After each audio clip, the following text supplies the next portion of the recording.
चलिए, जो लोग जुड़ते जा रहे हैं कमेंट करते जाइए, जो भी दिक्कत हो कमेंट बॉक्स में लिखते जाइए। चलिए आज का लेक्चर स्टार्ट करते हैं, ठीक है। So my name is Anil Kumar और आप देख रहे हैं पैरा से channel concept online Anil Kumar में। आप सभी का स्वागत है। आज के इस वीडियो लेक्चर में हम बात करने वाले हैं लासा और मासा। ये हमारा आज का टॉपिक है। लासा को बोलते हैं इंग्लिश में एलसीएम और मासा को बोलते हैं एचसीएफ। तो हम लोग पहले जानेंगे एलसीएम क्या होता है, उसके बाद हम लोग जानेंगे एचसीएफ क्या होता है। तो आइए जानते हैं एलसीएम क्या होता है। Least common multiple. लीस्ट का मतलब होता है छोटी से छोटी या छोटा से छोटा, ठीक, क्लियर हुआ। और लीस्ट कॉमन मल्टीपल को हिंदी में बोलते हैं लघुत्तम समापवर्तक, ठीक। और इसकी परिभाषा कहती है वह छोटी से छोटी संख्या जो दी गई संख्याओं से पूर्णतः विभाजित हो जाए उसे हम क्या कहते हैं, एलसीएम कहते हैं, लासा कहते हैं। अब लासा ज्ञात करने की दो विधियां होती हैं। पहली होती है भाग विधि, दूसरी होती है गुणनखंड विधि। आप लासा भाग विधि द्वारा ज्ञात कर रहे हो या गुणनखंड विधि द्वारा, आपको दो बातें ध्यान रखनी है। वो कौन कौन सी हैं? पहली बात है कि आप अगर कॉमन करेंगे या गुणनखंड बनाएंगे तो वो अभाज्य संख्याओं के ही युग्म होने चाहिए, ठीक। दूसरी बात यह है कि आप जो संख्याएं चुने, अभाज्य संख्याएं जो चुने वो बढ़ते क्रम में होनी चाहिए, ठीक। तो आइए हम जानते हैं पहले भाग विधि। भाग विधि को समझने के लिए मैं एक उदाहरण लेता हूं, उस उदाहरण के जरिए आप सभी को समझाता हूं। तो मैंने एग्जाम्पल लिया 4, 6, 8 का एलसीएम ज्ञात करो। 4, 6, 8 का एलसीएम ज्ञात करो। तो सिंपल जब हम भाग विधि द्वारा इसका एलसीएम निकालेंगे तो हम इसको इस तरीके से रखेंगे, ध्यान से देखना, ठीक, इस तरीके से रख लेंगे। उसके बाद फिर हम इस तरीके से करेंगे, ठीक। इस तरीके से करने के बाद हम अभाज्य संख्याएं ही इसमें कॉमन करेंगे, मतलब अभाज्य संख्याओं का ही भाग लगाएंगे। वो भी कौन से क्रम में होनी चाहिए, बढ़ते क्रम में। तो मैंने पहले 2 का भाग लगाया, 2 बार में चला जाएगा, इधर 3 इधर 4। जिसमें नहीं जाएगा उसको हम छोड़ देंगे, उसमें कोई भी हम परिवर्तन नहीं करेंगे। तो यहाँ फिर 2 से जा रहा है, जो नहीं जा रहा उसको हम छोड़ देंगे, ठीक है। तो 2 बार में चला जाएगा, फिर 1 बार में चला जाएगा। अब उसके बाद हम 3 से भाग लगाएंगे, जिसमें नहीं जाएगा उसको हम सिंपल छोड़ देंगे, ठीक। तो यहाँ पर मैंने भाग लगा दिया, मतलब कॉमन कर लिया। अब इसके बाद क्या करेंगे, जो हमने कॉमन लिया है जब एलसीएम निकालेंगे तो हम इनका आपस में हो जाएगा, वो हो जाएगा 2 गुणे 2 गुणे 2 गुणे 3, ठीक। 2 दूना 4, 4 दूना 8, 8 3 कितना हो जाएगा 24। 24 जो हमारा होगा वो इन संख्याओं का क्या होगा, लासा होगा, एलसीएम होगा। तो भाग विधि आपको क्लियर हुई होगी, ठीक। इसके बाद मैं बात करता हूं गुणनखंड विधि। गुणनखंड विधि, गुणनखंड विधि। गुणनखंड विधि क्या होगी कि मैं जो संख्याएं दी गई इनका मैं अभाज्य संख्याओं के रूप में इसका फैक्टर निकाल लूंगा, ठीक। उसके बाद जो मैच करेगा उसको लिखेंगे, जो मैच नहीं करेगा उसको भी लिखेंगे, फिर आपस में क्या कर देंगे, गुणा कर देंगे। वहां से हमारा एलसीएम प्राप्त हो जाएगा, ठीक। तो मैं पहले 4 का अभाज्य गुणनखंड करता हूं, तो इसका 2 गुणे 2 हो जाएगा। फिर उसके बाद 6 का करूंगा, 6 का हो जाएगा 2 गुणे 3। फिर मैं 8 का करूंगा, 2 गुणे 2 गुणे 2, ठीक, 2 दूना 4, 4 दूना 8। मैंने कहा कोई भी नंबर अगर 2 बार भी मैच करेगा उसको 1 बार लिखेंगे, अगर 3 बार भी मैच कर रहा है तो हम भी उसको 1 बार लिखेंगे, ठीक। चाहे जितनी बार वो नंबर मैच करे लेकिन उसको लिखना केवल 1 बार है। कितनी बार, केवल 1 बार, ठीक। तो यहां पर 2 मैच कर रहा है तीनों में, तो इसको हम 1 बार लिख लेंगे, फिर गुणे का निशान लगाएंगे, ठीक। फिर उसके बाद यहाँ पर 2 है, यहाँ पर 3 है, यहाँ पर 2 है, यहाँ पर 2 है और यहाँ पर 2 है। 2 जो है वो 2 बार मैच कर गया, उसको भी हम 1 बार लिख लेंगे, ठीक। उसके बाद जो नहीं मैच कर रहा उसको भी लिखेंगे। तो यहाँ पर 3 है, यहाँ पर 2 है, ठीक। यहाँ पर 3 है, यहाँ पर 2 है, तो ये मैच नहीं कर रहा, तो इसको भी हम लिख लेंगे। वो कैसे लिखेंगे, 3 गुणे 2। फिर मैं आपस में इनका गुणा कर दूंगा, 2 दूना 4, 4 3 12, 12 दूना कितना हो जाएगा 24। जो हमारा एलसीएम होगा वो कितना होगा 24। इस तरीके से हम गुणनखंड विधि द्वारा भी हम ज्ञात कर सकते हैं। ठीक, तो ये आपको गुणनखंड विधि भी क्लियर हुई होगी। ठीक, अब मैं क्या करूंगा, इस पर आधारित आपसे कुछ प्रश्न कर रहा हूं। आप उन प्रश्नों का उत्तर हमें बताएं, कमेंट बॉक्स में लिखें। जो भी उत्तर आए आप हल करिए और उसका उत्तर कमेंट बॉक्स में डालिए। ठीक, तो हमारा जो प्रश्न है, प्रश्न हमारा कहता है, क्वेश्चन वो कह रहा वह छोटी से छोटी संख्या ज्ञात कीजिए जो 8, 10, 12 से पूर्णतः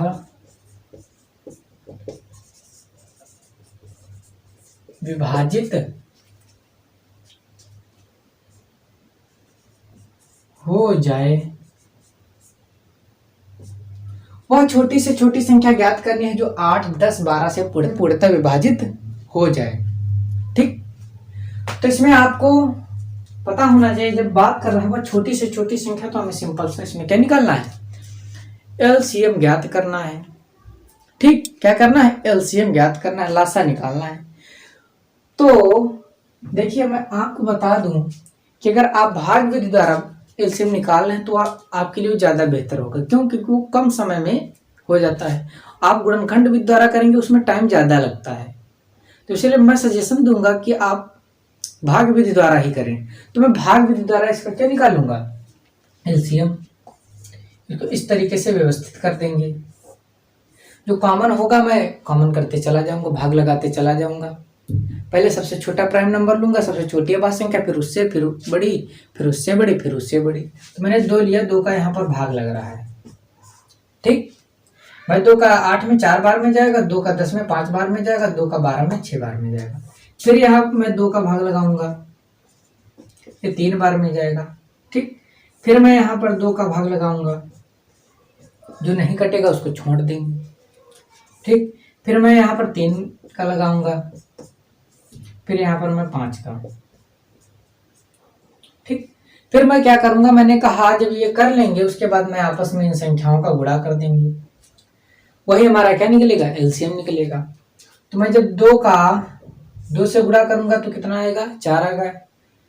2 दूना 4, 4 दूना 8, 8 त्रिक 24, और 24 पंजे कितना हो जाएगा 120। तो हमारा एलसीएम कितना आ जाएगा 120।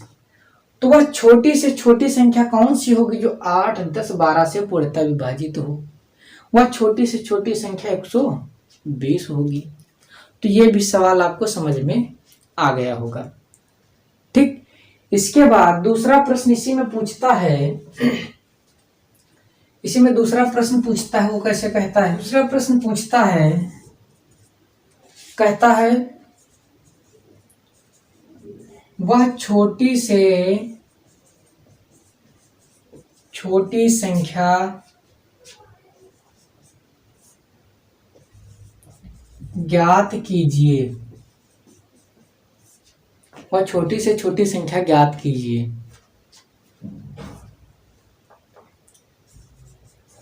जो 8, 10, 12 से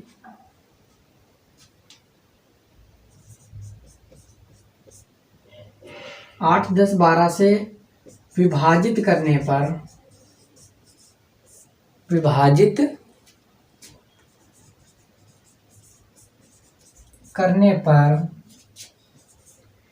3 शेषफल प्राप्त हो।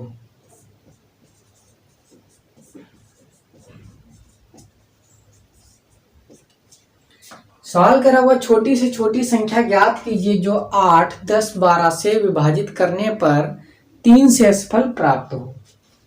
मतलब हमको वह छोटी से छोटी संख्या ज्ञात करनी है, अगर 8 का उसमें भाग लगाया जाए तो भी 3 शेष बचे, अगर 10 का भाग लगाया जाए तो भी 3 शेष बचे, अगर 12 का उसमें भाग लगाया जाए तो भी 3 शेष बचे। वह हमें संख्या ज्ञात करनी है। तो मैं सिंपल पहले क्या करूंगा, इसका लासा निकालूंगा। तो चलो मैं पहले इसका लासा निकालता हूँ भाग विधि द्वारा। भाई अगर अभी मैंने इसका लासा आपको निकाल कर दिखाया था, ठीक है, लेकिन मैं पुनः फिर इसका लासा निकाल दे रहा हूं ताकि आपको आसानी हो जाए। ठीक, तो मैं यहाँ पहले 2 का भाग लगाऊंगा, ठीक, फिर उसके बाद मैं 2 का लगाऊंगा, फिर उसके बाद मैं 2 का लगाऊंगा, फिर उसके बाद मैं 3 का लगाऊंगा,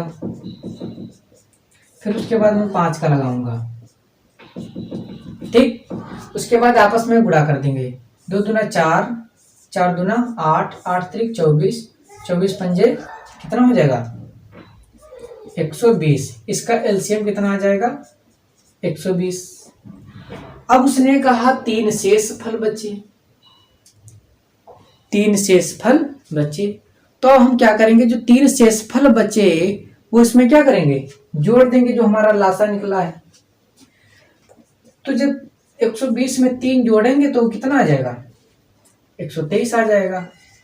तो वह छोटी से छोटी संख्या कौन सी होगी जो 8, 10, 12 से विभाजित करने पर 3 शेषफल बचे, वह छोटी से छोटी संख्या हमारी कितनी होगी 123।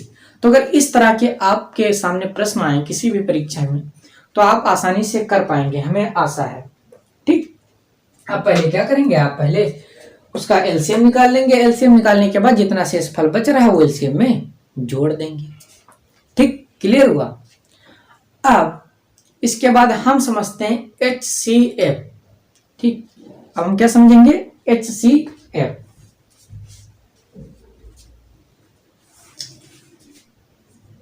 HCF अब हम जानते हैं HCF क्या होता है, हाईएस्ट कॉमन फैक्टर। हाईएस्ट का मतलब होता है बड़ी से बड़ी या अधिक से अधिक। ठीक, और इसको हिंदी में बोलते हैं महत्तम समापवर्तक। हाईएस्ट कॉमन फैक्टर को बोलते हैं महत्तम समापवर्तक, इसको शॉर्ट में कहते हैं मासा। ठीक, क्लियर हुआ। तो इसकी परिभाषा क्या कहती है, वह बड़ी से बड़ी संख्या जो दी गई संख्याओं को पूर्णतः विभाजित कर दे उसे HCF कहते हैं, मासा कहते हैं। ठीक, परिभाषा कह रही है वह बड़ी से बड़ी संख्या जो दी गई संख्याओं को पूर्णतः विभाजित कर दे उसे HCF कहते हैं, मासा कहते हैं। अगर आपको कोई संख्याएं दी जाए, उन संख्याओं में ऐसी आपको संख्या चुननी है जो उन संख्याओं को पूरी तरीके से विभाजित कर दे, मतलब शेषफल कितना बचे, 0 बचे, 0 बचे, उसे ही हम क्या कहेंगे, मासा कहेंगे, HCF, हाईएस्ट कॉमन फैक्टर। ठीक, क्लियर हुआ। अब HCF निकालने के, मासा निकालने के 2 तरीके होते हैं। जैसे एलसीएम निकालने के 2 तरीके होते थे, भाग विधि द्वारा और गुणनखंड विधि द्वारा। इसी तरीके से इसमें भी होगा, भाग विधि और गुणनखंड विधि। भाग विधि,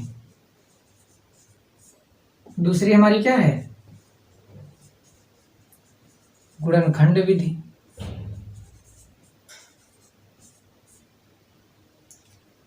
ठीक, तो हम लोग पहले जानेंगे भाग विधि क्या है।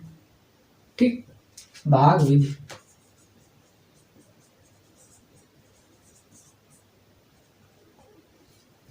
भाग विधि जानने के लिए मैं एक उदाहरण लेता हूं। एग्जाम्पल हमारा है 2, 4, 6 का HCF ज्ञात करो। ठीक, 2, 4, 6 का HCF ज्ञात करो, ये हमारा प्रश्न दिया है, मैंने इस उदाहरण को चुना। ठीक, वो भी मैं किस विधि से ज्ञात करूंगा, भाग विधि द्वारा। तो भाग विधि द्वारा जब इसे हल करेंगे तो हम हल जब तक करेंगे जब तक शेषफल 0 प्राप्त ना हो। जब शेषफल 0 प्राप्त हो जाएगा तब वहीं पर हम रुक जाएंगे। ठीक, तो इसको ध्यान पूर्वक देखें कैसे क्या करना है। तो मैं पहले सबसे छोटी संख्या लूंगा, ठीक, फिर उससे बड़ी संख्या में उसको भाग लगाऊंगा। तो उससे बड़ी कौन सी, 4 है यहाँ पर, तो 4 में 2 का भाग लगाऊंगा। ठीक, तो 4 का 2 में भाग लगाऊंगा, वो कितनी बार में जाएगा? 2 बार में जाएगा, पूरा पूरा कट जाएगा, शेषफल 0 प्राप्त होगा। ठीक, फिर मैं 2 को उठाऊंगा, फिर 4 में मैंने तो लगा दिया भाग, उसके बाद मैं, अब बारी किसकी है? 6 की बारी है, तो मैं 6 में लगाऊंगा, ये भी 3 बार में कट जाएगा, पूरा पूरा शेषफल 0 प्राप्त होगा। तो जब हमारा यहाँ पर HCF होगा, वो HCF हमारा ये होगा, और यहाँ पर संख्या कौन सी है? वो हमारी 2 है, तो HCF जो होगा वो कितना होगा? 2 होगा। क्लियर हुआ? चलिए अगला मैं और एक उदाहरण ले लेता हूं ताकि आपको बेहतर समझ में आ जाए। मैं अगला उदाहरण लेता हूं, अगला उदाहरण लेता हूं 4, 6, 8, इसका हमें HCF ज्ञात करना है। तो मैंने कहा जो सबसे छोटी संख्या है उसका भाग लगाओ जस्ट उससे जो बड़ी है, तो यहाँ पर 4 से बड़ी 6 है, तो इसमें भाग लगाओ। भाई ये 1 बार में जाएगा, तो 1 बार में चला गया, यहाँ पर 2 शेषफल प्राप्त हुआ। ठीक, तो जब यहाँ पर ये 2 शेषफल प्राप्त हुआ, तो फिर हम इसको उतारेंगे, अब इसमें इसका भाग लगाएंगे। ठीक, अब ये कितनी बार में जाएगा? 2 बार में चला जाएगा, ये यहाँ पर 0 शेषफल प्राप्त हो, पूरा पूरा कट गया। अब 2 आया, 4 का मैंने 6 में भाग लगा दिया। ठीक, उसके बाद मुझे ये प्राप्त हुआ, यहाँ पर 2 आ गया। अब 4 का 6 में लग चुका है, संख्या कौन सी बची हुई? 8। अब मैं 2 का 8 में भाग लगाऊंगा, 2 का 8 में भाग लगाऊंगा, तो 2 का 8 में जब भाग लगाऊंगा वो 4 बार में पूरा पूरा कट जाएगा। ये भी यहाँ पर शेषफल कितना प्राप्त हुआ? 0। तो मैंने कहा जो आखिरी में यहाँ पर बचेगा वही हमारा HCF होगा। तो इन संख्याओं का जो HCF होगा वो कितना होगा? वो हमारा 2 होगा। क्लियर हुआ? तो आपको भाग विधि द्वारा HCF ज्ञात करना समझ आ गया होगा। ठीक, अब इसके बाद मैं बात करता हूं गुणनखंड विधि। गुणनखंड विधि यहां पर लिख रहा हूं, गुणनखंड विधि।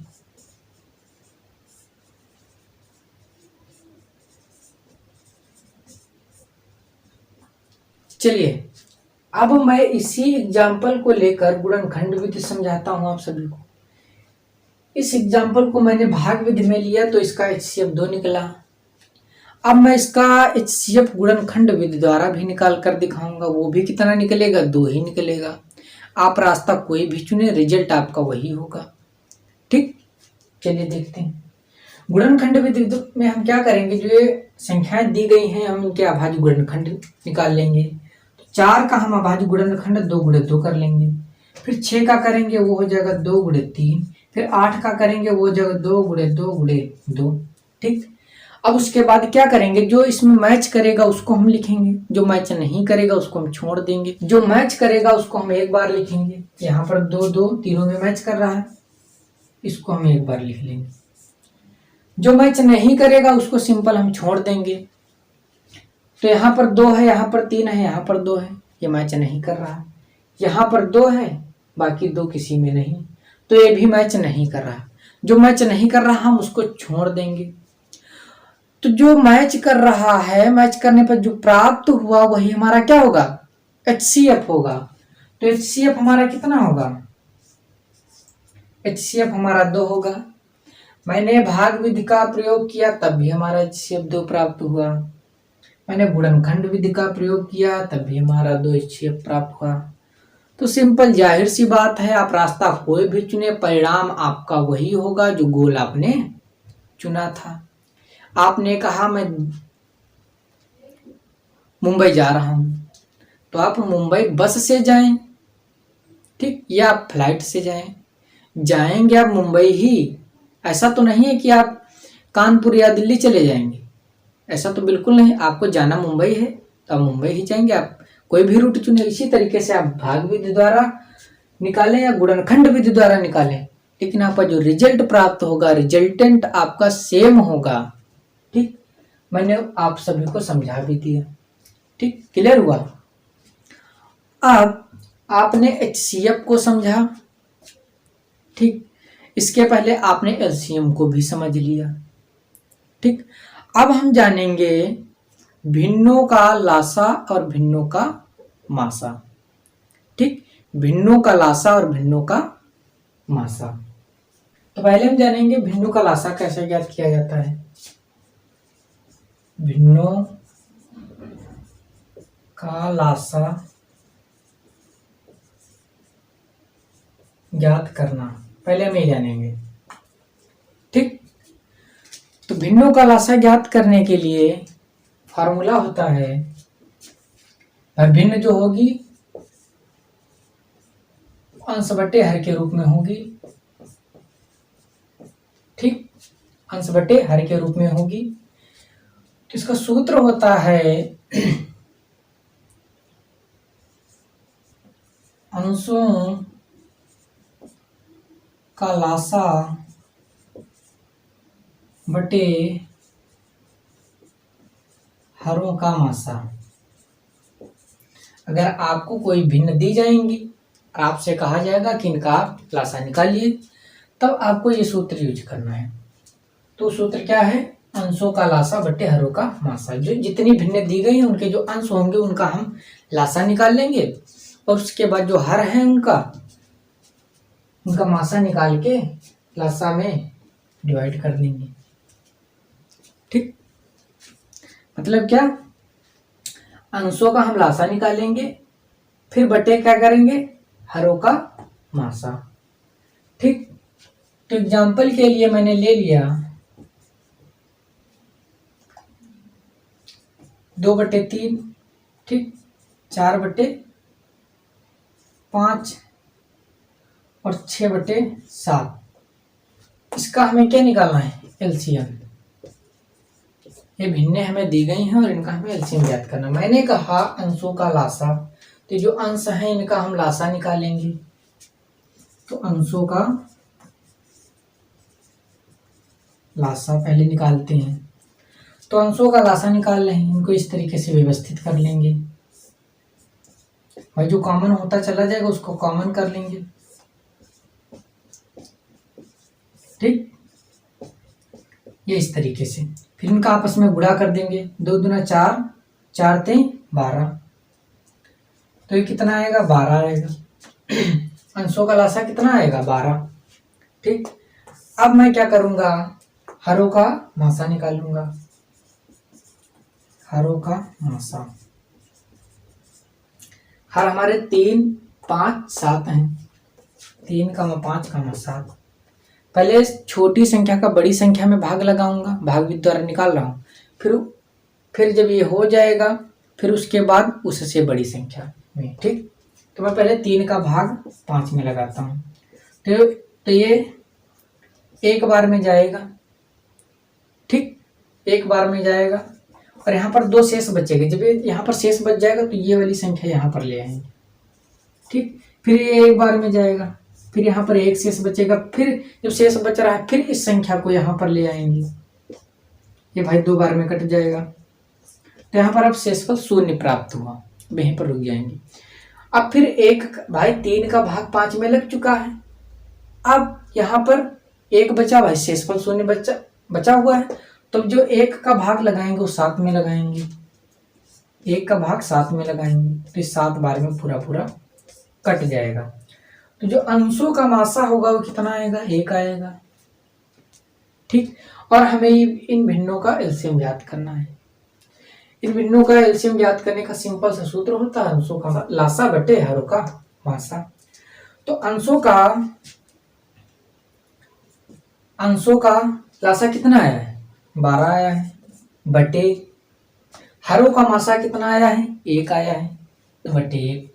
और किसी भी नंबर को अगर 1 से डिवाइड किया जा रहा है तो नंबर ही आता है, ठीक। तो जब 12 को 1 से डिवाइड किया जाएगा, मतलब भाग लगाया जाएगा, तो कितना आएगा, 12।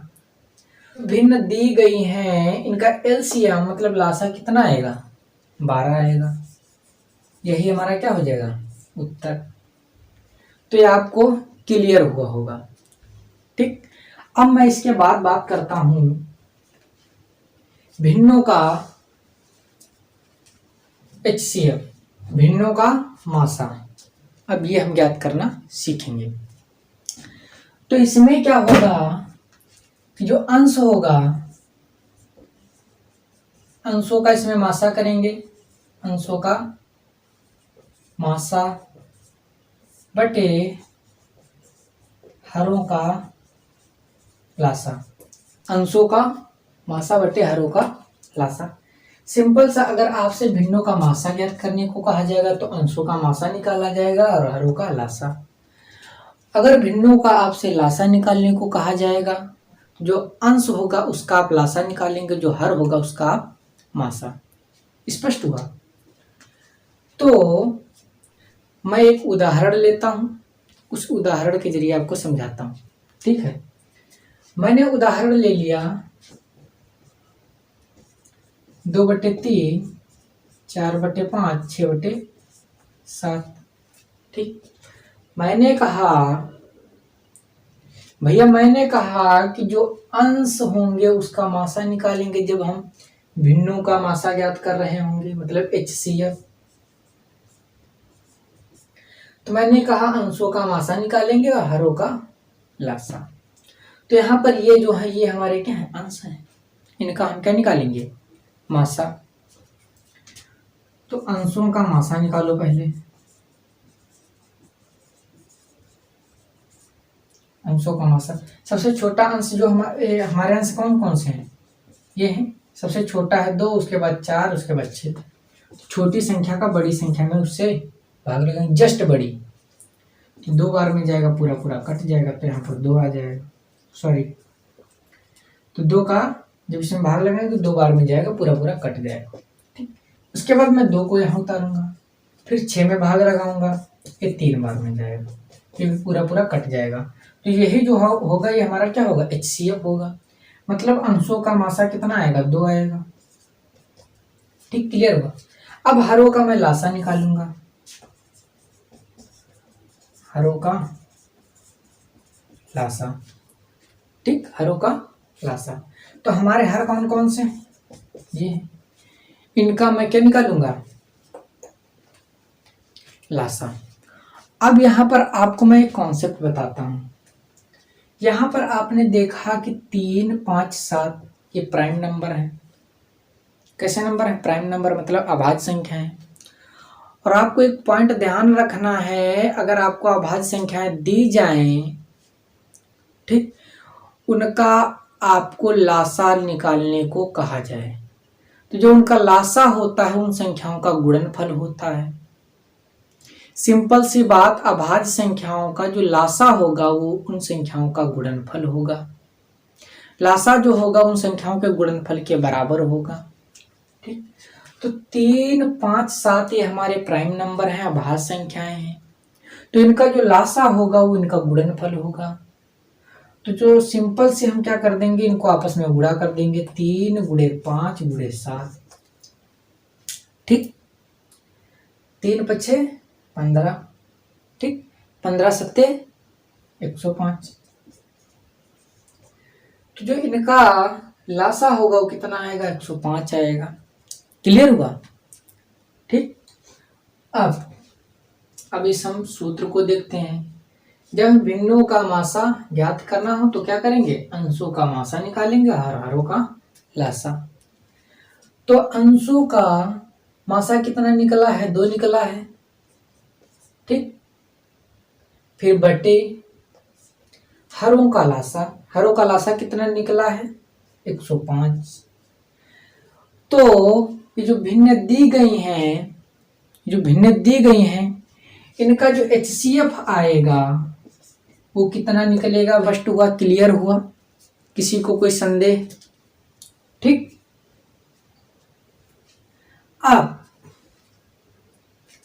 अब हम कुछ अन्य बातों को जानेंगे। अन्य बातें हमारी कौन कौन सी हैं? जो बातें हैं वो इसी टॉपिक से संबंधित हैं, कोई बाहर की बातें नहीं। हमने अभी तक पढ़ा सिंपल लासा और मासा, साधारण। उसके बाद मैंने भिन्नों का लासा और भिन्नों का मासा ज्ञात करना सीख लिया। ठीक, अब उसके बाद कुछ और भी सीखते हैं। अगर ए और बी दो संख्याएं दी जाएं आपको, ठीक, अगर ए और बी दो संख्याएं दी जाएं, ठीक, तब जो उनका गुणनफल होगा, जो उनका गुणनफल होगा वो उन संख्याओं के एलसीएम मतलब लासा और एचसीएफ मतलब मासा के गुणनफल के बराबर होगा। कहने का मतलब ये है कि अगर ए और बी कोई संख्याएं हैं तो उनका जो गुणनफल होता है उनके एलसीएम लासा और एचसीएफ मासा के गुणनफल के बराबर होता है। ठीक, क्लियर हुआ? तो मैंने कहा कि ए कोई संख्या वो है, कितनी है? 3 है। ठीक, ए कोई संख्या वो कितनी है? 3 है। बी जो है वो हमारी 6 है। ठीक, बी जो है वो हमारी 6 है। मैंने कहा जो इसका एलसीएम है वो भैया कितना है? 6 है। वो कितना है? 6 है। तब मैंने कहा आप इसका एचसीएफ निकाल कर हमें बताओ क्या होगा। तो मैंने आपको बताया कि जब दो संख्याएं ए और बी हों तो उनका जो गुणनफल होता है उनके लासा और मासा के गुणनफल के बराबर होता है। तो इसमें हम सिंपल रख देंगे वैल्यू। भाई ए गुणे बी जो होगा वो एलसीएम और एचसीएफ के गुणनफल के बराबर होगा। ठीक, तो हमारी ए बी कौन सी संख्या है? 3। ए का मान 3 है, गुणे बी का मान कितना है? 6 है, बराबर एलसीएम का मान कितना है? 6, गुणे एचसीएफ हमें ज्ञात करना है। ठीक, क्लियर हुआ? अब हम क्या करेंगे, देखिए यहाँ पर 3 गुणे 6 है, यहाँ पर बराबर 6 गुणे एचसीएफ है। अगर हम एचसीएफ का मान निकालें तो जो 6 है इसके बटे आ जाएगा, मतलब भाग में चला जाएगा, बटे 6 हो जाएगा। ये यहाँ से ये कैंसिल हो जाएगा, तो यहाँ पर कितना आएगा? 3 आएगा। ठीक, क्लियर हुआ? तो जो इसका एचसीएफ हुआ कितना हुआ? 3। तो इस तरीके से अगर आपसे कोई प्रश्न करे तो आप उन प्रश्नों का उत्तर दे पाएंगे। ठीक, तो इसी कॉन्सेप्ट पर आधारित मैं आपसे कोई प्रश्न कर रहा हूं, आप उसका उत्तर बताएं हम।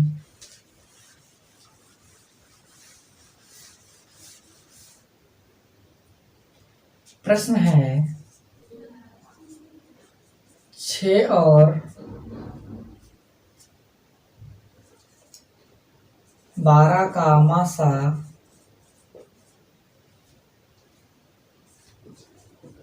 6 है, तब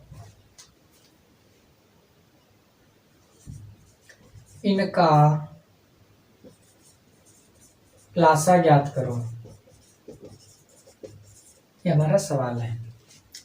हमने आपको बताया कि जब दो संख्याएं दी जाएं तो उनका जो गुणनफल होता है उनके लासा और मासा के गुणनफल के बराबर होता है।